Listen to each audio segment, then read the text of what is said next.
కళకైనా వస్తువుకైనా జన్మస్థలం ఉంటుంది. ఆయా వస్తువులు కళలను బట్టి ఆయా ప్రాంతాలకు పేరొస్తుంది. వీణలంటే బొబ్బిలని టక్కున గుర్తొస్తుంది. ఖద్దరంటే పొందూరు అని గుర్తొస్తుంది. అలాగే చీరలకు బొమ్మలకు కూడా వేరు ఊర్లు ఫేమస్. వివిధ సందర్భాల్లో విజేతలకిచ్చే బహుమతులు మెమెంటోలకు కూడా ఓ ఊరు ఫేమస్. తెలుగు నేల అంతటా ఆ ఊర్లో తయారైన మెమెంటోలే బహుమానాలుగా ఇస్తారు. మరి ఆ ఊరేదో ఎక్కడుందో తెలుసుకోవాలంటే బిగ్ టీవీ అందిస్తున్న స్పెషల్ స్టోరీ చూడాల్సిందే.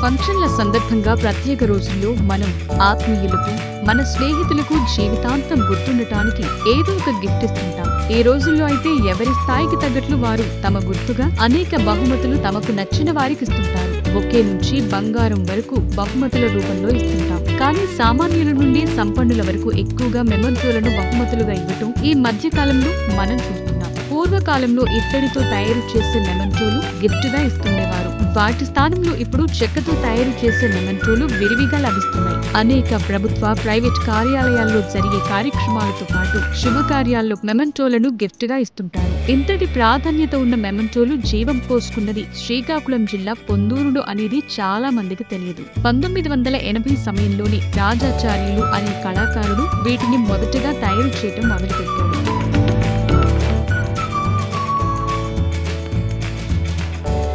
శ్రీకాకుళం జిల్లా పొందూరు మండలానికి చెందిన రాజాచార్యులు ఇత్తడి సామాగ్రి తయారు చేసే కుటుంబంలో జన్మించారు. బీఎస్సీ చదివినప్పటికీ ఉద్యోగం వైపు ఆసక్తి చూపలేదు. స్టెయిన్లెస్ స్టీల్ సామాగ్రి ప్రజల్లో పెరుగుతున్న మోజు కారణంగా ఇత్తడి సామాగ్రికి ఆదరణ కరువైందన్న సంగతి రాజాచార్యులు గ్రహించారు. కాలం చెల్లిందనుకుంటున్న ఇత్తడి పరిశ్రమను ఏదో విధంగా మలుపు తిప్పి పూర్వ వైభవాన్ని తీసుకురావాలనుకున్నాడు. 2 ఏళ్ల పాటు తన సృజనాత్మకతకు పదును పెట్టి మెమెంటోలు, షీల్డులు, అవార్డులను ఆకర్షణీయంగా తీర్చిదిద్దే విధానాన్ని కనుగొన్నాడు. ఫలితంగా నేడొక కళాకారుడిగా గుర్తించబడ్డాడు. రాజాచార్యుల ఆశయం నెరవేరేందుకు భారతీయ స్టేట్ బ్యాంక్ ఆర్థిక సహాయాన్ని అందించింది. బ్యాంక్ అందించిన ఆర్థిక సహాయంతో 1980లో ఆల్ఫా మోడల్స్ యూనిట్ ను రాజాచార్యులు స్థాపించాడు. ఇత్తడితోనే జాతీయ నాయకుల విగ్రహాలు, కోణార్క్ రథచక్రం, గీతోపదేశం, నెమలి, డాల్ఫిన్ చేపలాంటివే గాక చక్కటి నైపుణ్యంతో ఇతను మెమెంటోలు రూపొందించాడు. రాజాచార్యులు తయారు చేసిన చిహ్నాలు, మోనోగ్రామ్లు ఎట్టే ఆకర్షిస్తుంటాయి. తాను నమ్ముకున్న కళకు మరింత ప్రాచుర్యం కలిగించాలనే ధ్యేయంతో అందరికీ అందుబాటులో ఉండే ధరల్లో మెమెంటోలను రూపొందిస్తున్నాడు రాజాచార్యులు. హస్తకళా నైపుణ్యంతో ఇత్తడిని పుత్తడిగా తీర్చిదిద్దేందుకు రాజాచార్యులు చేస్తున్న కృషి సత్ఫలితాలనివ్వటం మొదలుపెట్టింది.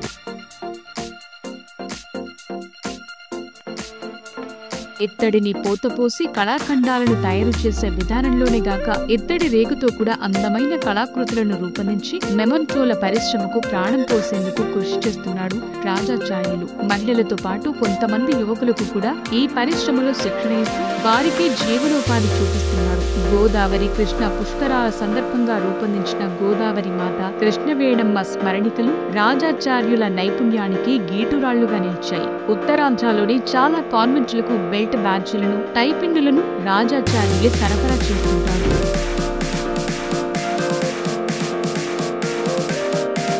అయితే ఇత్తడితో మెమెంటోలు తయారు చేయటం కొద్దిగా ఖర్చుతో కూడుకున్నది కావడం, అందుకు తగిన సిబ్బంది అందుబాటులో లేకపోవడంతో కొంతమేర ఇత్తడితో తయారు చేసే మెమెంటోలు తగ్గించాడు. స్థానికంగా దొరికే చెక్కతో ప్రస్తుతం మెమెంటోలు తయారు చేస్తున్నారు. కస్టమర్ల ఆసక్తిని బట్టి వివిధ సైజులు, ఆకారాలు మెమెంటోలు తయారు చేస్తున్నారు. 40 ఏళ్లకు పైగా ఇదే వృత్తిలో కొనసాగుతున్నానని, తన దగ్గర తయారయ్యే మెమెంటోలు కస్టమర్ల ద్వారా ప్రపంచ వ్యాప్తంగా వెళుతున్నాయని కళాకారుడు రాజాచార్యులు చెప్పారు. చేతి వృత్తుల కళాకారులకు ప్రభుత్వాల నుంచి ఆదరణ కలుగుతుందని రాజాచార్యులు ఆవేదన వ్యక్తం చేస్తున్నారు. ప్రభుత్వం నుంచి సహాయ సహకారాలు లభిస్తే తాము ఆర్థికంగా నిలదొక్కుకోవటమే కాకుండా మరింత మందికి ఉపాధి కల్పిస్తామంటున్నారు రాజాచార్యులు. శ్రీకాకుళం జిల్లా పొందూరు అంటే తెలియని వారు ఉన్నారు. పొందూరు అంటే ఖద్దర్కి ఫేమస్. ఇక్కడి నుంచే ప్రపంచవ్యాప్తంగా కూడా చాలామందికి కూడా ఖద్దరు ఇక్కడి నుంచే సప్లై అవుతున్న పరిస్థితి. అయితే ఖద్దరుతో పాటు ఇక్కడ హస్తకళలకు సంబంధించి కూడా చాలా ప్రాముఖ్యత ఉంది.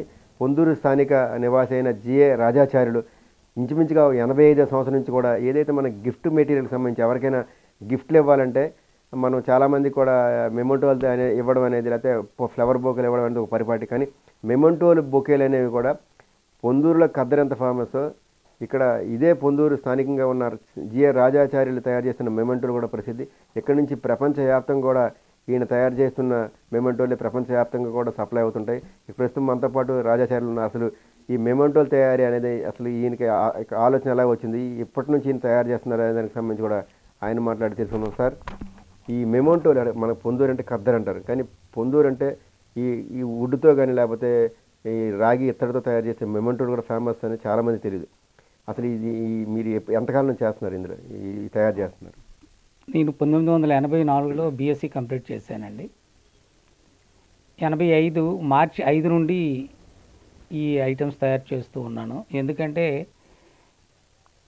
గ్రామోదయ స్కీమ్ కింద State Bank of India Ponduru assistance financial ఎస్టెన్స్తో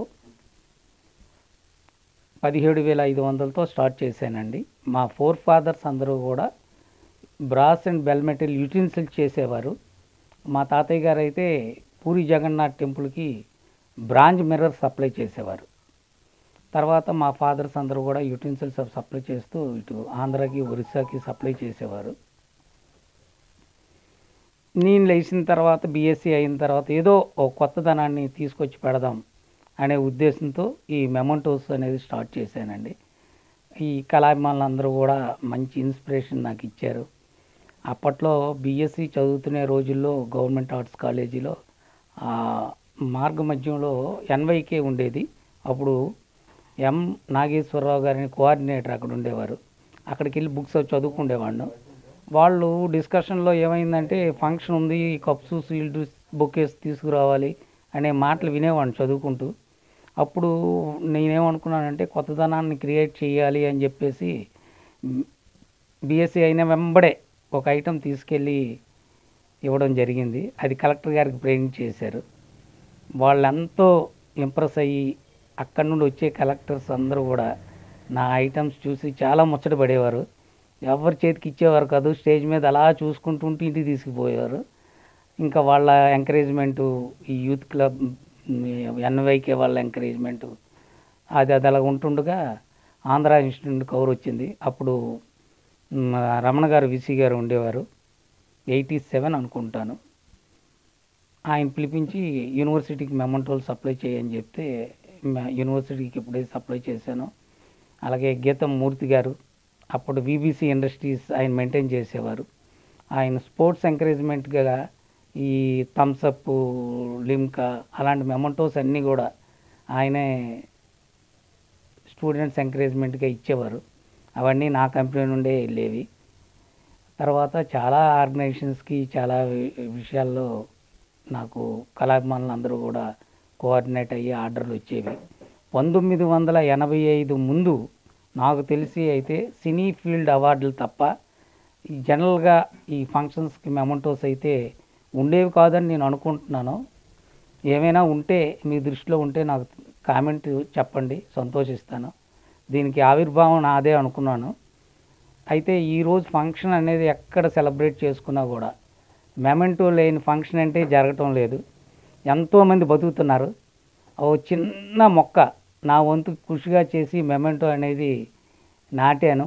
ఈరోజు మొత్తం దేశవ్యాప్తంగా కూడా విస్తరించింది. ఎంతోమంది బతుకుతున్నారు. యాజ్ ఏ ఎంటర్ప్రెన్యూర్ నేను సంతోషించదగ్గ విషయం ఇది. కళాభిమానులు అందరూ నన్ను అంతగా కోఆపరేట్ చేసి ఇంత ఉన్నత స్థాయికి తీసుకొచ్చినందుకు చాలా సంతోషిస్తున్నాను.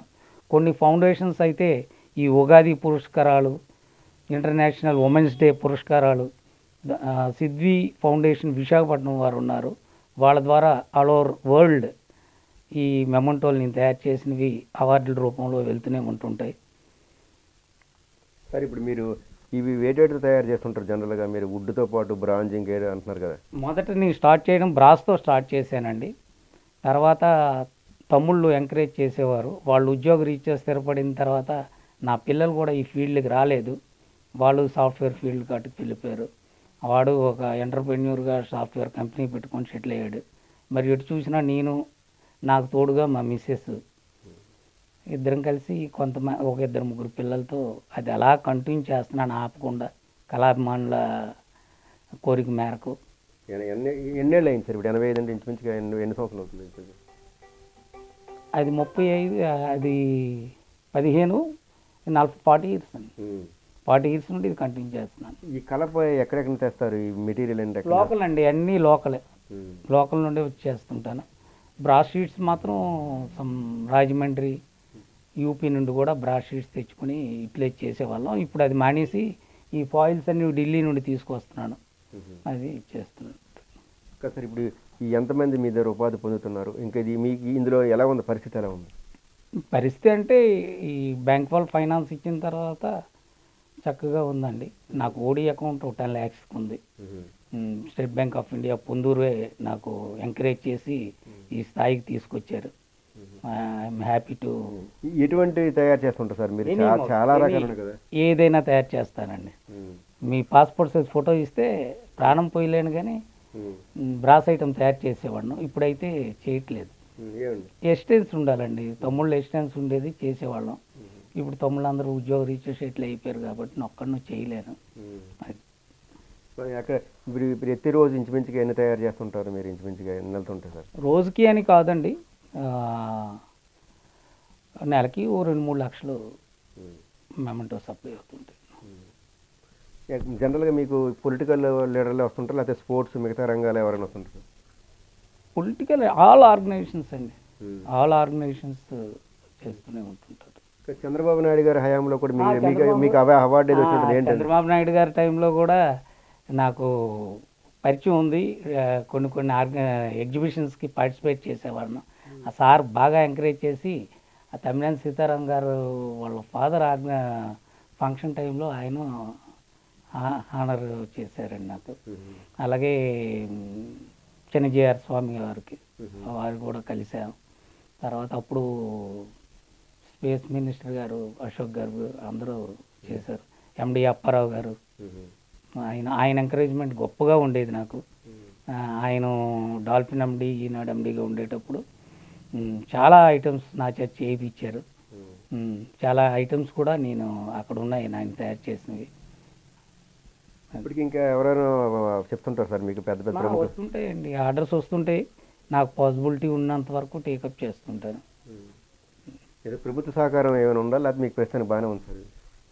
ప్రభుత్వ సహకారం అంటే హ్యాండీక్రాఫ్ట్స్ డెవలప్మెంట్ నుండి మాత్రం ఎవరికి, నాకే కాదు లోకల్ పీపుల్ ఎవరికీ లేదు. కాకపోతే ఇండివిజువల్గా మేము డెవలప్ అవుతున్నాం.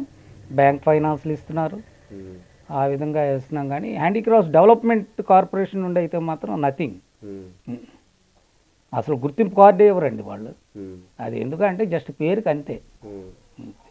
వాళ్ళ హ్యాండీక్రాఫ్ట్స్ బోర్డ్ ఓన్లీ పేరుకే. కళాకారులకి రూరల్ ఆర్టిజాన్స్కి ఏం బెనిఫిట్ లేదు. మధ్యవర్తులు ఎవరో షైన్ అవుతున్నారు, వాళ్ళ దగ్గర పర్చేజ్ చేసుకుని వాళ్ళ డిస్ప్లే ఎందుకు? ఆర్థిక సమస్య. ప్రతి ఒక్క కళాకారుడు కూడా ఉన్నోడు ఎవడు కాదు. అందుకు కళాకారుడు అంటేనే పేదవాడు. 40 ఏళ్ళ నుంచి చేస్తున్నారు కదా, మీ దగ్గర ఎంతమంది ఉపాధి పొందుతున్నారు? ఇది వరలో 10-15 వరకు ఉపాధి ఇచ్చేవాడిని అండి. ఇప్పుడు ఎవరు లేరు, పిల్లలు అందరూ మానేశారు. ఇప్పుడు ఎంతమంది? డైలీ వేస్కి 2 అవసరం అనుకుంటే 2 పిల్లల్ని పెడతాను. వాళ్ళు హెల్ప్ చేస్తుంటారు, మా మిస్సెస్ చేయిస్తుంటారు. సార్ ఇప్పుడు ఇంచుమించుగా చాలా కాలం నుంచి ఇంచుమించుగా మీరు చెప్పిన దాన్ని బట్టి అయితే మీరు మన రాష్ట్రంలో కానీ దేశంలో కానీ చాలా చాలా అంతకంటే ముందుగా మీరు మెమెంటోలు తయారీ ప్రారంభించారు. ఏమనిపిస్తుంది మీ రంగంలోని, హస్తకళ రంగంలో ఏ విధంగా కొనసాగుతుంది? ఏదైనా ఒక కొత్తదనాన్ని మనం చేసే వృత్తి విధానాలు బట్టి కొత్తదాన్ని ప్రజలు కోరుకుంటారండి. దాన్ని మనం వాళ్ళకి అందిపుచ్చాలి, ఒక కొత్తదనాన్ని ఇంట్రడ్యూస్ చేయాలి. చేసినప్పుడు వాళ్ళ కోణంలో ఆ తరం లెక్కల్లో మనకు ఆదరిస్తారు. ఆ విధంగా ప్రతి కళాకారుడు ఈ పరిగెడుతున్న ఈ కాలానికి అనుగుణంగా వాళ్ళకి అభిరుచుల మేరకు తయారు చేస్తారు. తయారు చేస్తే మంచి వాళ్ళ నుండి ఆదరణ ఉంటుందని నేను అనుకుంటున్నాను. ఎందుకు నేను ఆదరణ పొందాను. ఇప్పటికీ సమాజంలో మంచి గౌరవం కూడా నాకు తీసుకొచ్చి పెట్టింది కళే. కళాభిమానులు చాలామంది నాకు రాజాచార్యులు పిలుస్తారా, లేకపోతే మెమెంటోకి సంబంధించిన పేరు? నాది ఆల్ఫా హ్యాండీక్రాఫ్ట్స్ అండి. రాజాచార్యులు అంటే ఇక్కడ ఎవ్వరు పొందూరులకి తెలియదు. ఆల్ఫారాజ్ అంటారు నా టైటిల్. ఇది ఆల్ఫారాజ్ అంటేనే తెలిసేది. రాజాచార్యులు అంటే ఆల్ఫారాజ్ అంటే ఆల్ఫా నా కంపెనీ పేరు ఆల్ఫా హ్యాండీక్రాఫ్ట్స్. సో దట్ అది ముందు తగిలించారు, నా పేరు దాన్ని వెనకని పెట్టారు. పొందూరులో ఎవరికైనా ఆల్ఫారాజ్ అంటే టక్కన మీరు ఏ మెటీరియల్, చిన్న మెటీరియల్ నుంచి ఏ స్థాయి వరకు తయారు చేయగలుగుతారు? మీ ఇష్టమే చెప్తున్నాను కదండి. గీతం ఆ బోర్డు అదంతా కూడా నేనే అరేంజ్ చేసేది. విశాఖపట్నం ఎక్స్పోర్టింగ్ జోన్ బోర్డు నేను ఇచ్చేది. ఈనాడు ఆఫీస్ బోర్డు నేను ఇచ్చింది.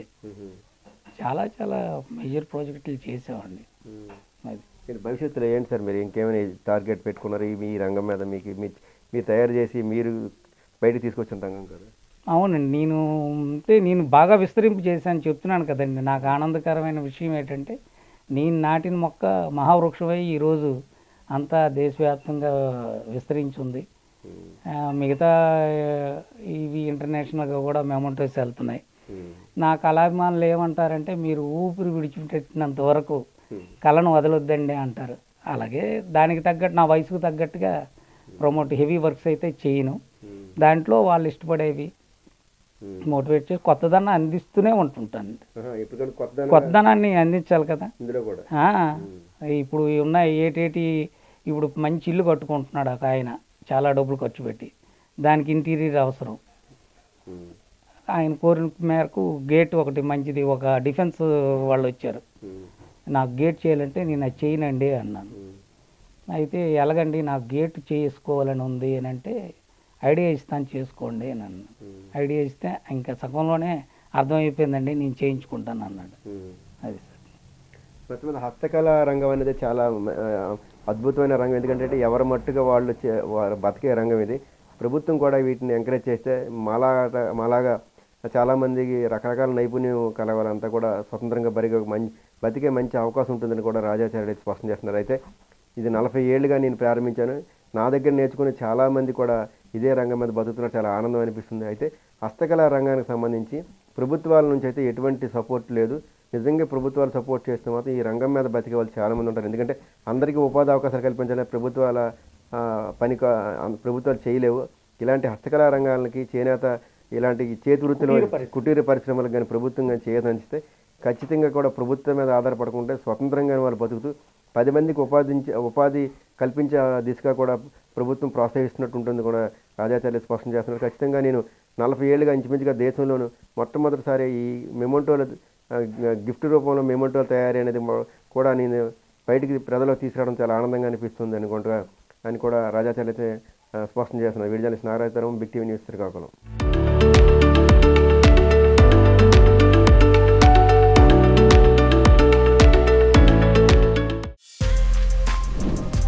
For more videos like this, subscribe Big TV channel.